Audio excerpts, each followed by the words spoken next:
K배터리 큰일 났다. 이러다 다 망한다. 이 말이 무슨 말일까요? 일단 이 지표를 먼저 한번 보시죠.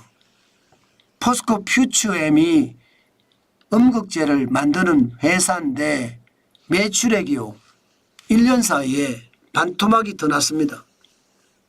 2024년 3분기에 517억의 매출액을 했거든요. 그런데 2024년 3분기에는 246억 원을 냈습니다. 무려 1년 사이에 271억 원이 줄어들었고요. 52.4%가 줄어들었습니다. 여러분 알다시피 음극재, 양극재, 분리막 이러면요. 전기차 배터리를 만드는데 가장 필요한 소재입니다. 그런데 이 소재의 매출이 떨어졌다? 그만큼 말입니다. 아니 전기자동차들 또 배터리 회사들 뭐 잘 나간다고 하는데 음극재 매출이 이만큼 많이 빠졌다는 것은 무슨 다른 요인이 있는 거죠? 무슨 요인일까요? 그 요인을 찾아보면 가히 말입니다. 가히 충격적이다 이렇게 생각이 됩니다. 어느 정도 충격적이냐? 여러분 이 지표를 한번 봐주세요. 국내 배터리 3사 음극재 구매량입니다. 2024년은 10월까지 누적 수치고요. 자, 이것을 보면요. 국내가 폭망할 수밖에 없죠. 2019년에 19,000톤을 국내에서 구매했습니다. 그런데 2024년에는요. 18,600톤을 국내에서 구매합니다. 반면에 해외는요. 해외는 보시다시피 28,600톤에서요. 이제는 9만 톤까지 해외에서 가지고 옵니다. 해외는 어딜까요? 중국에서 가지고 옵니다. 중국에서. 중국에서 배터리에 필요한 소재들을 다 수입한다는 뜻이에요. 이러면 여러분 생각을 해보자고요. 배터리라는 게 음극재도 있고 양극재도 있고 분리막도 있고 이러면서 이것들이 합쳐져서 하나의 배터리가 만들어지는 생태계가 있거든요. 그런데 이 생태계 중에 소재 만드는 기업이 없어지면 어떻게 될까요? 중국에 종속되겠죠. 중국에 종속되면요. 어느 날 갑자기 확 문을 닫아버리면 대한민국의 배터리 업계는 어떻게 될까요? 와장창 무너집니다. 안 그래도 지금 중국이 말입니다. 이 배터리 쪽에 소재를 완전히 장악하고 있거든요. 중국이 리튬 이온이라고 하잖아요. 음극재 출하 비율을 보면요. 2024년이 92.5%예요. 2021년 87.5%가 2024년은 92.7%가 됐어요. 이 말은 세계 시장에다 그냥 뿌리는 거예요. 그냥 뿌리는 거예요. 뿌릴 수 있는 힘이 있습니다. 정부가 지금 자금 지급을 해줬잖아요. 공장을 짓는데 뭐 10%만 있으면 짓게 해주고요. 공장을 운영하는데 뭐 전기세도 공짜, 땅도 공짜, 물도 공짜, 심지어 직원들을 뽑으면 거기에 대한 인센티브까지 줍니다. 그러니까 저가로 전 세계 시장에 공급할 수가 있는 거죠.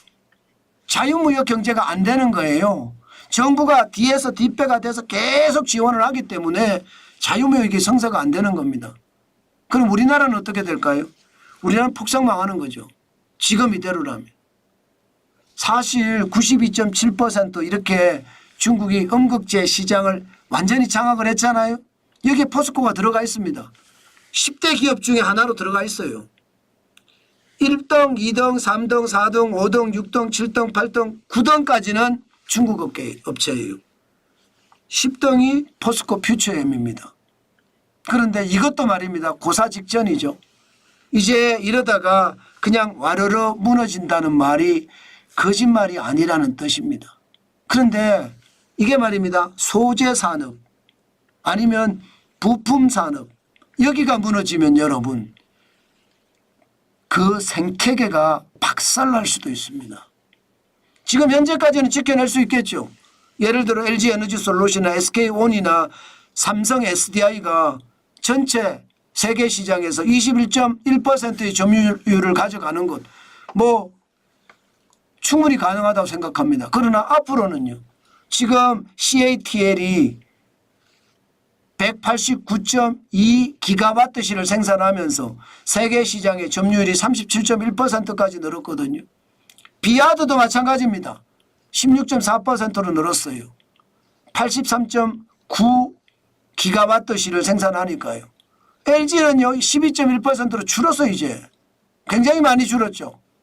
예, 61.8기가와트시예요. 이게 무너진다는 이야기가 나오는 거예요. SK온은 4.8%로 줄었고요.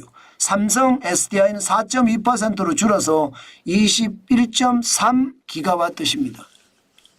그렇게 생각을 하면 여러분 지금 대한민국의 배터리 차세대 성장 동력이라고 이야기하잖아요. 참 안타깝기는 합니다.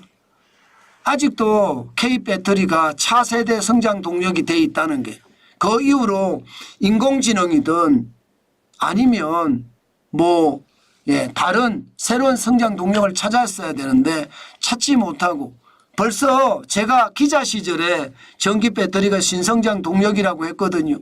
제가 기자 시절이면 지금으로부터 적어도 15년 전이에요. 15년 전에도 전기 배터리가 성장 동력이라고 했는데 지금도 성장 동력이 되고 있다는 건 참 안타까운 현실입니다.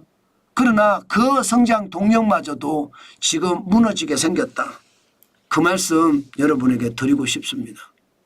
저는 이대로 가잖아요. 진짜 와장창 박살나는 것 저는 시간 문제 같아요. 그만큼 말입니다. 중국의 파상 공세는 그 어느 때보다 심각하고요. 여기에 우리가 적극적으로 대응하지 못하면 망하는 것은 시간 문제다. 저는 그런 생각을 진짜 많이 해봅니다.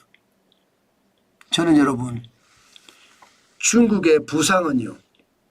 이제 대한민국을 넘어섰습니다.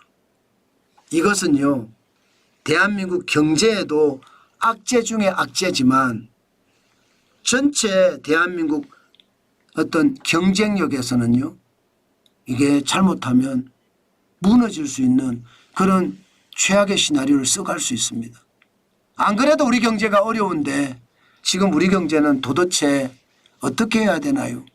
비상계엄과 탄핵 정국이 우리 경제를 진짜 어렵게 하고 있다는 것. 심각하다. 저는 그렇게 생각합니다. 그만큼 한 치 앞을 내다볼 수 없는 상황이 되었다.